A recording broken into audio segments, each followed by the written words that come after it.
Assalamualaikum warahmatullahi wabarakatuh.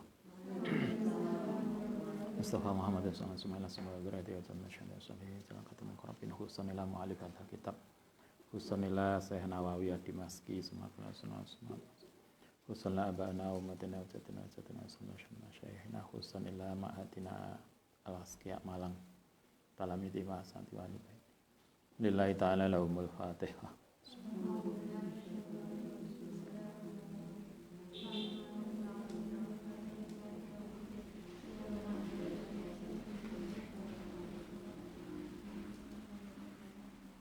Bismillahirrahmanirrahim. Bab ke-31.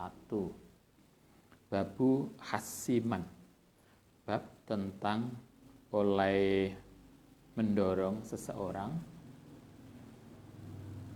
suila yang ditanya ilman ing ilmu layak lamuhu yang tidak ngerti sapa man hu ing ilmu wayak lamu lan ngerti sapa man ana ghairuhu sak temene liyane man iku ya'rifuhu ngerti sapa man hu ing ilmu ala ayadullahu yen menunjukkan sapa man hu ing ghair alai ngatasé hu ing ilmu alai ngatasé ghair. Bab ini menjelaskan tentang begini. Kalau kita ditanya tentang sesuatu kemudian kita tidak tahu, maka hendaknya kita tidak menjawab. Tapi kita disarankan untuk mengarahkan orang itu untuk bertanya pada orang lain yang lebih paham. Jadi tidak semua yang ditanyakan bisa kita jawab. Dan jangan merasa kalau nggak bisa jawab kemudian dianggap tidak keren. Enggak. Jadi nggak ada problem kalau misalnya kayak kalau Ustaz ditanya nggak bisa, ya nggak bisa, saya nggak tahu. Jangan memaksakan menjawab sesuatu yang kita sendiri nggak paham. Kadang ada toh. Karena Anda jadi guru, ditanya muridnya, kok sawangannya gak iso, akhirnya nguarang, malah gak benar. Nah, kalau di sini tidak, kita nggak diajari begitu. Kita diajari profesional. Kalau kita misalnya ditanya, Anda jadi guru, Anda jadi dosen, jadi orang tua, kemudian ditanya oleh anak kita, murid kita, kalau kita nggak tahu, ya bilang aja nggak tahu. Kemudian karena kita tidak tahu, nah kita disarankan untuk menunjuk pada seseorang lain yang tahu. Misalnya Anda ditanya, Mbak Iki gini. Kayaknya itu loh ada yang lebih pintar tentang saya soal itu. Dia lebih paham tentang itu daripada saya. Itu perilaku yang lebih gentle. Fihi al-hadis, banyak hadis. Fihi ing dalam bab ini al-hadisus sahihatu, utawi banyak hadis yang sahih al-muqaddimatu, yang telah lewat. Fil babi dalam bab qablahu udah banyak disampaikan di sebelumnya. Al hadisu yang salah satunya adalah ad-dinu an-nasihah. Ini umum banget. Ad-dinu ta agama iku an-nasihatu nasihat. Wa hadza utawi menunjukkan tadi, kalau kita ditanya nggak tahu kemudian kita nggak perlu menjawab dan itu tidak akan mengurangi posisi kita.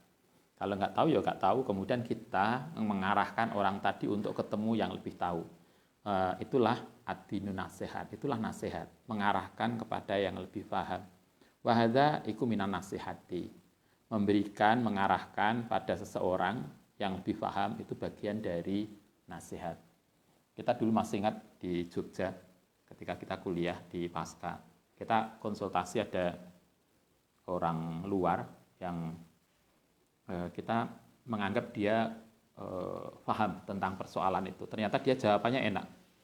Maaf, saya nggak tahu persis soal itu. Tapi nanti akan saya bantu untuk saya kenalkan dengan teman saya yang mendalami itu. Akhirnya kita diarahkan ke dosen lain yang kemudian kita bisa mendapatkan jawaban. Ada yang kita tanya itu dosen senior. Dia guru besar dalam bidang yang kita anggap paham. Ternyata dia jawabnya, maaf saya nggak tahu.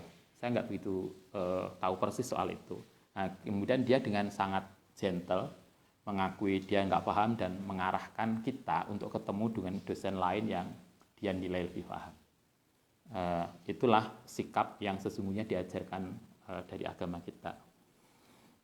Kita lebih spesifik. Banyak kasus-kasus yang ditunjukkan para sahabat ke kita. Rawaina fi sahih Muslim. an Suraih ibnu Hani qala ataitu mendatangi sapa ingsun Aisyah ta ing Aisyah radhiyallahu an as'aluha menanyakan sapa ingsun ha ing Aisyah anil mashi saking mengusap alal khufaini ing atase khuf. Khuf itu Anda tahu ya, khuf itu kayak sepatu tapi tipis dari kulit, kayak kaos kaki, persis kayak kaos kaki cuma tidak dari kain, dia dari kulit. Biasanya kalau Anda dulu Ustadz pernah mau beli itu untuk menunjukkan ke Anda, ini loh khuf, kan yang kitab, tapi kan kita sering tanya kitab tapi kita nggak tahu barangnya. Kebetulan ketika itu Ustadz pas haji, pas umroh itu musim dingin. Oh dinginnya ampun. Jadi yang katanya Saudi itu panas, itu ternyata tidak terbukti. Itu malah kita kedinginan. Dinginnya hanya berapa? 5 derajat atau berapa? Oh luar biasa. Kita jam 10 siang pulang dari Masjidil Haram, habis duhaan, habis subuh kita nggak pulang, nunggu duha. Jam 10 siang itu pulang, delalah sandalku hilang. Biasalah, sandal hilang itu kan biasa. Karena kalau di sana kita ngeledak sandal di mana, biasanya oleh bagian apa itu namanya kebersihan, langsung diserok lebokno sampah, terus dibuang. Karena berarti kita nggak rapi, karena setiap tempat sudah dikasih tempat sandal. Nah kita biasanya kan gitu toh, dicepit neng pager, neng bolongan angin-angin. Coba lah di masjid-masjid itu kan, oleh panitia, oleh takmir sudah dikasihkan tempat sandal, itu sandal dimasukkan angin-angin, masukkan satu dibuat sana, satu dibuat sana. Coba, nah, kita juga gitu, ternyata hilang. Tapi konteksnya adalah jam 10 itu kita pulang nyeker. Jam 10 siang itu loh, aspal itu masih kayak es rasanya, saking dinginnya. Ketika itu banyak orang pakai khuf karena musim dingin. Jadi khuf itu kayak kaos kaki cuma terbuat dari kulit, jadi air nggak tembus. Tapi bukan sepatu. Sepatu kan keras, tapi itu enggak. Kita di dalam tradisi Islam masyarakat itu kalau kita pakai wudhu, jadi wudhu dulu, setelah itu pakai khuf, maka nanti kalau batal kita boleh tanpa mengusap khuf, tanpa melepas khuf. Jadi kita tetap pakai sepaton dengkul, apa dengkul itu? Lutut, nah, sampai lutut, kemudian nanti kalau wudhu khufnya aja diusap. Saya kira yang paling bagus tuh memang kita musim dingin atau tidak kan tetap jebar-jebur wudhunya. Nah, di sana kan enggak. Kalau Anda ke Saudi itu kan ada orang-orang yang wudhu itu begini, wudhu semuanya udah diusap, tinggal kaki itu nggak diusap di kamar mandi. Di tempat wudhu itu mereka nggak basuh kaki. Langsung keluar, nanti di luar ini tangan yang basah itu usap no kaki, udah selesai. Loh, ada yang gitu, kan kita nggak mungkin. Jangankan kita sudah jebur 3 kali kurang, suwe hanya basuh kaki. Di sana ngirit. Nah, khuf itu. Nah, konteks ini kita diajarkan begini. Suatu ketika Suraih bin Hani itu nanya ke Sayyidah Aisyah, kurang apa Sayyidah Aisyah tuh? Salah satu istri Nabi yang hebat. Ditanya bagaimana cara mengusap khuf. Apa jawabannya Sayyidah Aisyah? Faqalat alaika bi Ali bin Abi Thalib. Jangan nanya saya nggak tahu. Yang tahu itu Ali bin Abi Thalib. Itu kan sikap yang luar biasa toh. Sayyidah Aisyah mengatakan Anda pergilah ke Ali bin Abi Thalib karena dia yang lebih tahu, karena dia yang sering bersama Nabi pada waktu musim dingin, sehingga tahu cara ngusap khuf. Jadi artinya kita diajarkan kita nggak perlu menjawab segala sesuatu yang kita merasa bahwa kita tidak mencukupi untuk menjawab itu. Kasihkanlah orang lain yang lebih paham, itu akan lebih menyelamatkan, dan itu tidak akan menjatuhkan kita sebagai guru, misalnya kalau Anda jadi guru, atau menjatuhkan kita sebagai dosen. Enggak. Biasa aja, kalau nggak paham ya nggak paham, dan itu nggak problem. Itu kan lebih enak begitu toh, daripada kita kadung jawab ternyata salah. Sayyidah Aisyah sendiri ketika ditanya tentang khuf, mengusap sepatu, mengusap tadi, khuf tadi, dia bilang, alaika bi Ali bin Abi Thalib. Silahkan Anda nemui Ali, fas'alhu. kemudian tanyalah kepada Ali. Kenapa? Fa innahu krono Ali iku kana ana sapa Ali iku yusafiru, yang bepergian ma'a Rasulillah sallallahu alaihi wasallam. Karena Sayyidina Ali lah yang sering bepergian bersama Nabi, dan karena itu tahu cara mengusap khuf. Sementara kalau Sayyidah Aisyah jarang bepergian, jarang keluar kota, sehingga beliau mengatakan Ali aja lebih paham. Fasa'alnahu, mongko kemudian nanya sapa kita hu ing Ali. Itu artinya kita diajarkan tidak perlu menjawab, memaksakan diri untuk menjawab segala sesuatu yang kita sendiri nggak paham.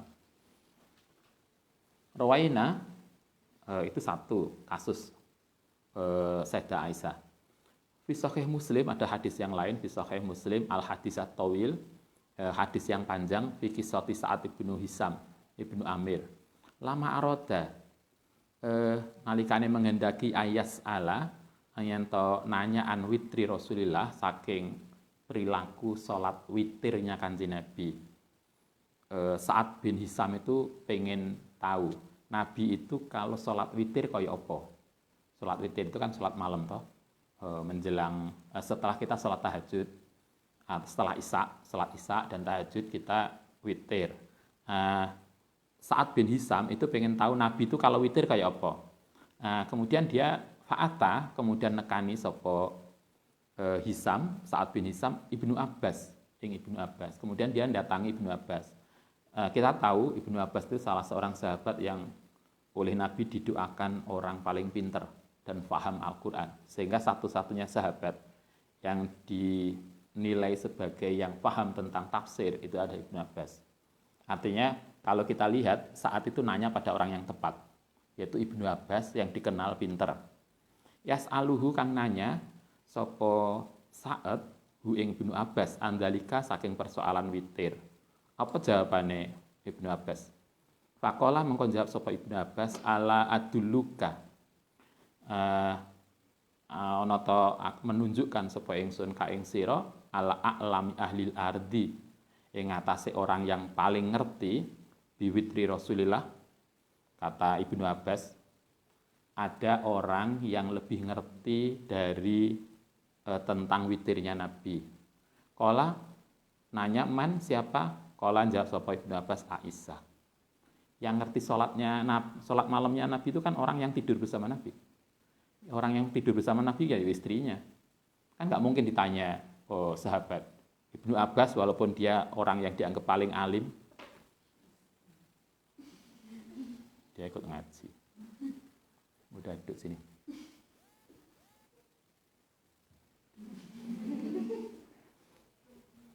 Nah, kala Aisyah fa'tiha mongko nakauna sapa sira ing Aisyah fasalha. Kemudian nanya sapa sira ing Aisyah. Ini sikap gentlenya Ibnu Abbas. Jadi dia tahu ada orang yang lebih paham tentang, kalau kita nanya tentang sesuatu yang sangat privasi itu kan gak hanya ke Sayyidah Aisyah. Bagaimana Sayyidah Aisyah, bagaimana Nabi mandi. Yang tahu mandinya suami itu siapa? Ya istrinya. Masa ditakokno ponakane. Kan ya enggak. Karena Sayyidah Aisyah itu dalam riwayat beberapa kali mandi bareng Kanjeng Nabi. Jadi mandi bareng pas bisa yang diriatkan mandi besar bareng karo Kanjeng Nabi. Kalau dalam bahasa kita pakai apa namanya? Timbo satu air, kemudian Nabi dengan Sayyidah Aisyah mandi. Nah, disitulah Sayyidah Aisyah belajar bagaimana cara Nabi mandi, yang dimulai bagian kanan dan seterusnya. Yang bisa cerita itu kan Nabi. Bagaimana Nabi sholat malam, itu kan yang tahu Nabi, istrinya. Karena Nabi sholat malam di rumah. Yang paling dekat dengan Nabi, yuk salah satunya adalah, yuk pasti adalah istrinya, dan salah satunya adalah Sayyidah Aisyah. Karena itu ketika ditanya, Nabi itu witirnya kayak apa? Ketika nanya Ibnu Abbas mengatakan, saya ya nggak tahu lah, yang tahu ya yang lebih dekat dengan Nabi, yaitu Sayyidah Aisyah. Artinya kita diajarkan, walaupun Ibnu Abbas dianggap orang yang paling alim, dia tidak kemudian menjawab semua persoalan. Pada kita mungkin alim, Anda ahli bidang matematika, tapi belum tentu toh ngerti fikih. Anda yang ngerti pendidikan belum tentu ngerti biologi.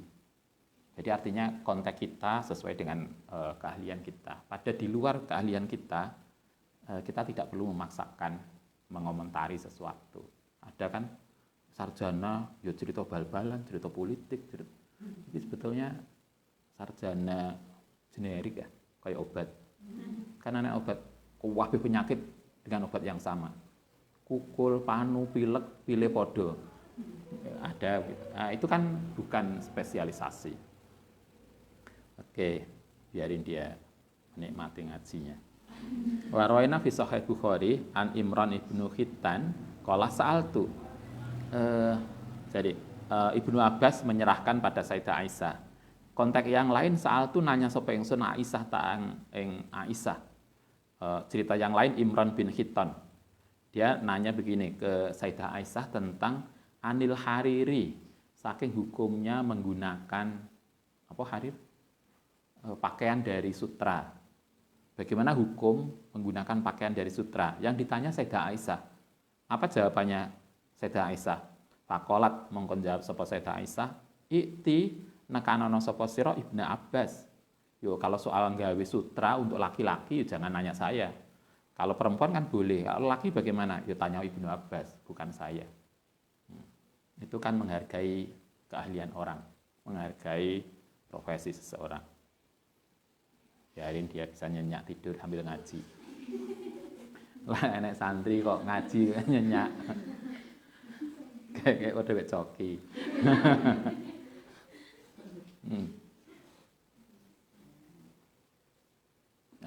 Kayaknya bisa diingat. Coki itu guru ngaji ngantuk. Kalau kita kerungu ngaji yo ngantuk. Kayak mbak coki. Dia nggak ubah kan? Itulah enaknya dari kucing. Gak ada kewajiban ngaji. Oke. Fakolat itu Ibnu Abbas. Fasa'al tuhu. Mongko kemudian nanya sapa ingsun hu ing Ibnu Abbas. Fakola.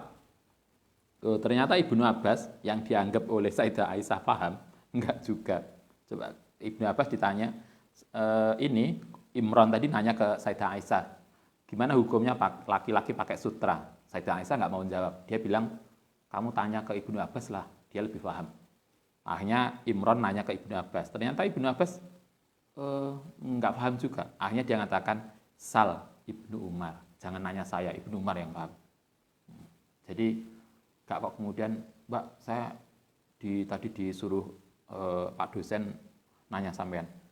Bukan berarti kalau kemudian direkomendasikan kita menjadi paham. Enggak juga toh. Artinya kalau kita nggak paham ya nggak paham, walaupun kita direkomendasikan. Coba Ibnu Abbas itu direkomendasikan oleh Sayyidah Aisyah, tapi dia merasa tidak mempunyai kualifikasi untuk menjawab. Ya akhirnya dia juga nggak menjawab.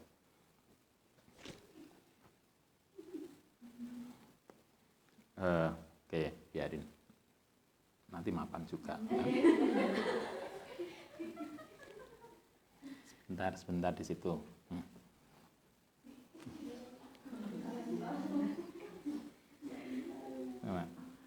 Enak banget ya. Bantalnya aja kitab. Udah mbek santri. Oke. Sal Ibnu Umar, tanyalah Ibnu Umar. Fakola ahbirni ngasih kabar, ahbirni ngasih kabar sapa tuane ingsun Abu Hafs, yakni Umar bin Khattab, anna Rasulullah sallallahu alaihi wasallam iku qala innamayal basu angin pestine nggawe sapa seseorang al harira ing pakaian dari harir, pakaian dari sutra fid dunya ing dalam dunia sapa man wong la khalaqa yang tidak akan mendapatkan bagian lahu madhiman fil akhirati dalam akhirat. Kata Nabi Abdullah bin Umar akhirnya mengatakan bahwa Kanjeng Nabi pernah ngendika siapa laki-laki yang memakai sutra di dunia ini ketika hidup, maka insya Allah di akhirat tidak akan bagian sutra. Artinya sutra itu untuk laki-laki terlarang. Kalau perempuan boleh. Itu kan enaknya perempuan toh. Sutra boleh, pakai emas boleh, apapun boleh. Yang nggak boleh cuma apa? Kayak kemarin kita ngaji itu kan apapun untuk perempuan kan boleh. Yang nggak boleh cuma nggak ada ya. Kayaknya ada tuh kemarin yang nggak boleh ngerubah alis. Nah itu kan nggak boleh. Alisnya dikerik kemudian diganti apa? Opo lah sembungan sing sinetron. Nah sinetron itu kan alisnya luar biasa. Jarak 1 kilo sih ketok. Nah, saking ininya misalnya. Itu kan saking topnya. Perempuan kayaknya kita kemarin belajar tentang pakaian, tentang macam-macam. Laki-laki banyak yang tidak diperbolehkan. Kayak sutra nggak boleh, emas nggak boleh. Tapi para ulama kemudian memberikan beberapa hal. Kalau misalnya baju begini untuk laki-laki boleh dicampur dengan sutra untuk laki-laki, tapi nggak murni dan sutranya tidak boleh lebih dari 50%. Kalau misalnya ada sarung yang merek tertentu yang dari sutra, kalau sutranya tidak lebih dari 50%, maka boleh. Kalau lebih dari itu nggak boleh. Kecuali kalau misalnya ada penyakit. Misalnya penyakit kulitnya yang sensitif, tidak bisa pakai baju kecuali baju sutra. Misalnya. Ya boleh. Haramnya bukan haram yang mutlak, tidak boleh ditawar, enggak. Tapi pada konteks tertentu masih ditoleransi. Konteks di sini kita diajarkan bahwa kita tidak perlu merasa sungkan untuk mengatakan bahwa kita tidak tahu jawabannya tentang persoalan yang diajukan. Kalau memang kita enggak tahu, maka kita bisa merekomendasikan pada orang lain. Sama takok iki aja mbak, Ustadz ini lebih paham. Jadi nggak perlu kita harus memaksakan diri untuk menjawab. Kalau Anda belajar Imam Madzhab, Imam Malik itu sering kalau ditanya kemudian mengatakan maaf saya nggak tahu. Itu biasa aja. Dan nggak ada orang toh juga yang mengatakan Imam Malik itu bodoh. Padahal kalau Anda belajar dalam ushul fikih, sering dari sekian puluh persoalan Imam Malik itu hanya jawab beberapa saja. Nggak semuanya harus dijawab. Karena ketika kita merasa nggak bisa menjawab, ya sudah. Ini kita nggak tahu, ini kita nggak paham. Karena kita itu tidak mungkin memahami semua persoalan. Karena itu kita masih ingat ngaji hikam dulu. Salah satu indikator orang itu nggak pinter, sesungguhnya adalah ketika dia menjawab semua pertanyaan yang diajukan. Orang yang menjawab semua persoalan yang diajukan sesungguhnya bukan menunjukkan dia pintar. Sesungguhnya justru menunjukkan bahwa dia bukan orang pintar. Karena berarti dia tidak jelas kualifikasi dan spesialisasinya. Mestinya kan begitu. Kita kadang kebalik, merasa agak bisa jawab kemudian menjatuhkan harga diri. Harga diri siapa? Wong kita juga memang punya keterbatasan. Oke, kita lanjutkan. 32. Babu mayakulu. Bab tentang sesuatu yakulu kang ngucap hu ing mas sapa man wong du'iya yang diajak ila hukmillahi ta'ala maring hukume Allah taala. Ini kalau ada orang ngajak pada kebaikan, ngajak pada sesuatu yang sesuai dengan hukum Allah, agak kesini.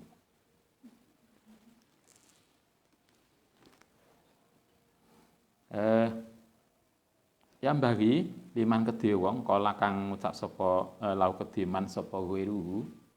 Kalau kita diajak misalnya baini, ada kalimat begini, baini antaraku wa bainaka lan antaramu kitabullahi, kitab Allah Ta'ala. Misalnya kita ada toh sering di antara kita selesaikan persoalan ini berdasarkan hukum Allah. Bahasa kita begitu. Kan tidak jarang kita dengar itu. semua harus hukum Allah. Nah, kalau ada orang ngajak begitu, apa yang harus kita lakukan? Au sunnati Rasulillah, atau kita putuskan dengan sunnah Rasul.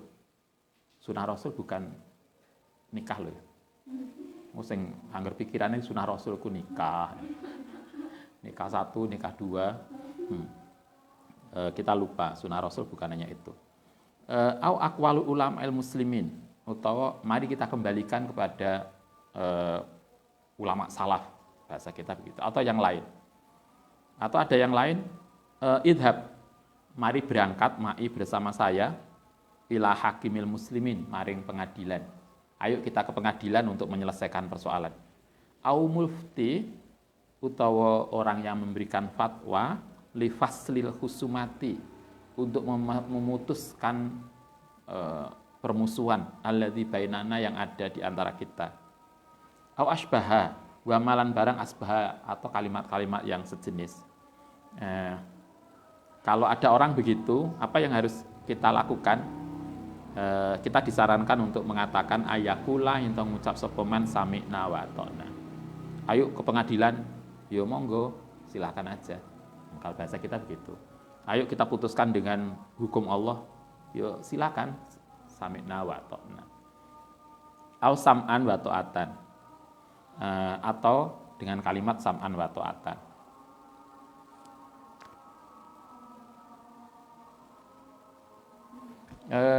Au na'am wa karomatan, au sibha, artinya ketika ada orang mengajak kita untuk kembali kepada Al-Quran dan Sunnah, kita tidak perlu banyak mendebat, maka kita ikuti aja.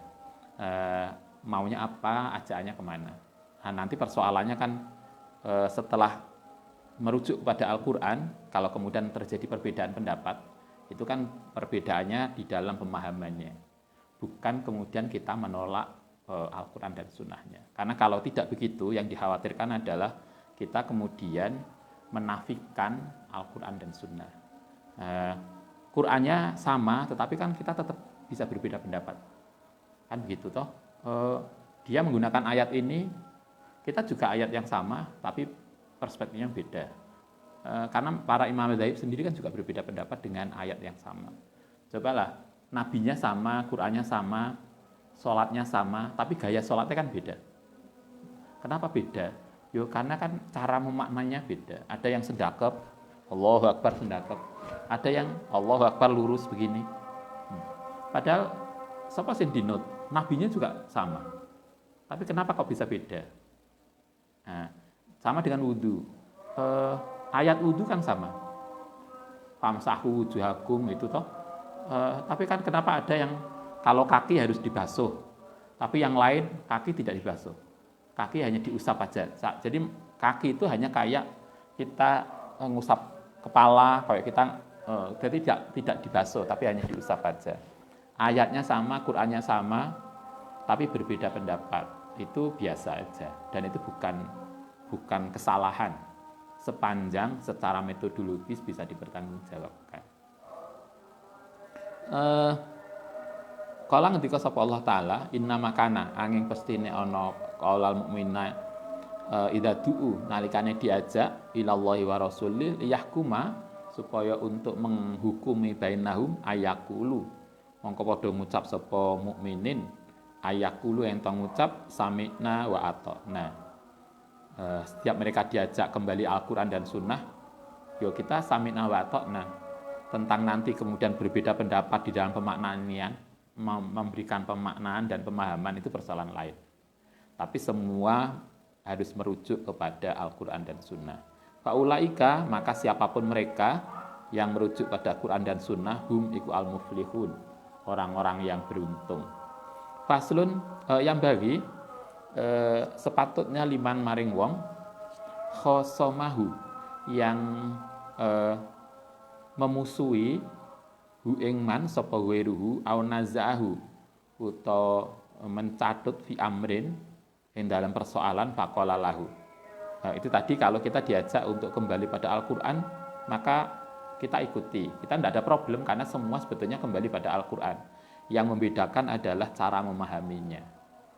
Nah, sekarang Bagaimana kalau kemudian kita dicaci orang, dimusuhi orang? Apa yang harus kita lakukan? Fakola mongko hendaknya ngucap sopoman lahu maring huwairu tadi ittaqillaha. Kalau ada orang memusuhi kita sampaikan marilah kita takut pada Allah sehingga kita tidak akan saling bermusuhan. Kita masih ingat juga kalau kita puasa Ramadan, kemudian dicaci orang, kita mengatakan ini so'imun. Saya puasa loh ya, saya nggak akan membalas. Karena puasa itu melarang kita, menjaga kita dari sesuatu yang nggak baik. Sehingga kalau pas kita puasa kemudian dimusuhi orang, kita nggak perlu jawab caci makian toh. Ya kita diem aja. Kita hanya sadar ini so'imun, saya puasa, sehingga saya tidak akan membalas cacian itu. Di dalam sosial media saya kira Anda ada informasi yang bagus, ada ajaran yang bagus. Kalau kita dicaci orang, maka kita tidak perlu nanggapi, kita diem aja. Kenapa diem? Karena di dalam ajaran itu mengatakan kalau kita menanggapi cacian itu, berarti kita menerima itu. Tapi ketika kita diem, maka berarti kita tidak menerima itu. Dan ketika kita tidak menerima itu, maka cacian itu akan kembali pada dia. Dan akhirnya kan dia sendiri toh yang kepikiran. Kita wis mangan enak, turu enak. Dia sepanjang malam gak iso turu. Karena panas. Mencaci orang kemudian gak dibalesi. Contoh paling mudah kan Anda bisa lihat kalau kita di sosial media nanggapi orang, mencaci orang, bolak-balik kan didelok wis tanggapi orang. Padahal dia gak ngopeni. Dia makan enak, turu enak, gak ngopeni kita. Kita yang kemudian semalam gak iso turu, nunggu jawaban, padahal dia tidak tanggapi kita.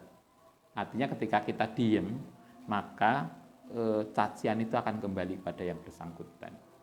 Nah, mestinya kita begitu. Ngapain ngaladeni wong? Kadang kan ada tuh orang yang kita nggak ngapa-ngapain, kita merasa nggak ngapain sama dia, tapi ada orang yang kemudian senantiasa menyerang kita, mencaci kita. Kita kan nggak perlu nanggapi dia. Ngapain kita harus sibuk dengan sesuatu yang dibuat oleh dia? Kok kayak kurang kerjaan? Kita kan banyak tugas makalah, tugas kuliah yang tiap hari online. Ngapain kita harus sibuk menanggapi dia? Kan kita lebih enak ngurusi prestasi kita, ngurusi kepentingan kita. Kalau dia tidak suka pada kita dan mencaci kita, itu urusan dia. Dan kita tidak mau terlibat di dalam sesuatu yang tidak kita perlukan. Itu ngeladeni dia. Nah, maksudnya gitu. Oh ini Pak Ustadz, panas ini yang... Loh, kenapa kita harus ikut panas? Wong yang panas dia. Kenapa kita harus ikut panas? Kalau kita diem kan nggak ikut-ikutan panas.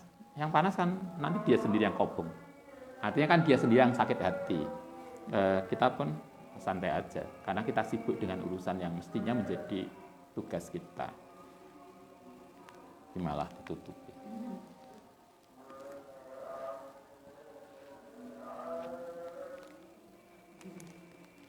Oke.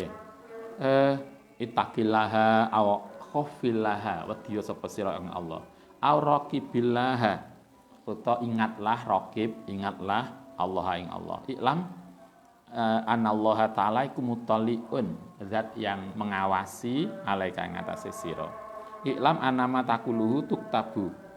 Atau kita ingatkan, paling tidak kalau kita nggak bisa mengingatkan yang bersangkutan, kita mengingatkan pada diri kita bahwa anama sak temene sesuatu takulu yang ngucap sapa sirahu ing ma iku yuktabu bakal dicatat alaika ing atase sira wa tuhasabu dan akan diperhitungkan alaihi ing atase ma. Paling enggak itu catatan untuk kita bahwa apapun yang kita lakukan, apapun yang kita ucapkan itu senantiasa akan diperhitungkan oleh Allah Subhanahu wa taala. Au qala lahu yauma tajidu. Ing dalem dinane nemu sapa kulu nafsin setiap orang maing barang amilat yang bakal amila yang nglakoni yang melakukan sapa kulu nafsin min khairin saking kebaikan muhdhara akan dihadirkan.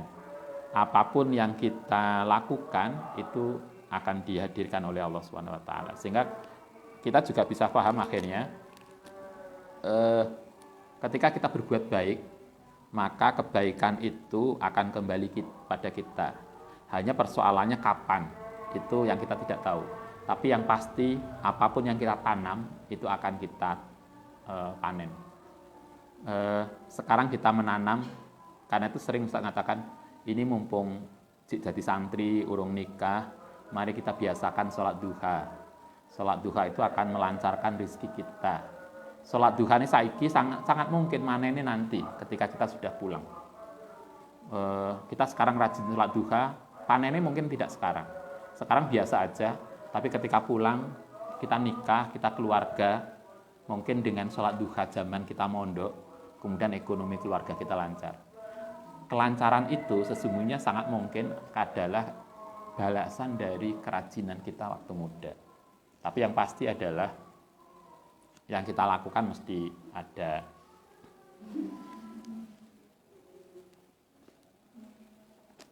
Oke, saya sebentar ngajinya.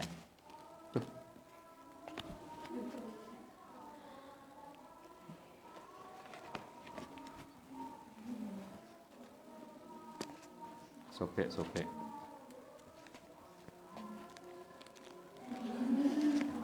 Deh.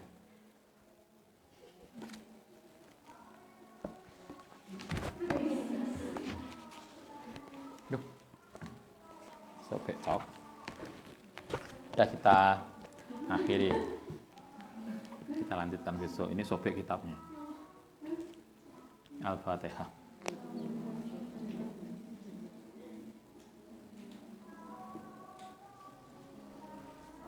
ونفعنا بما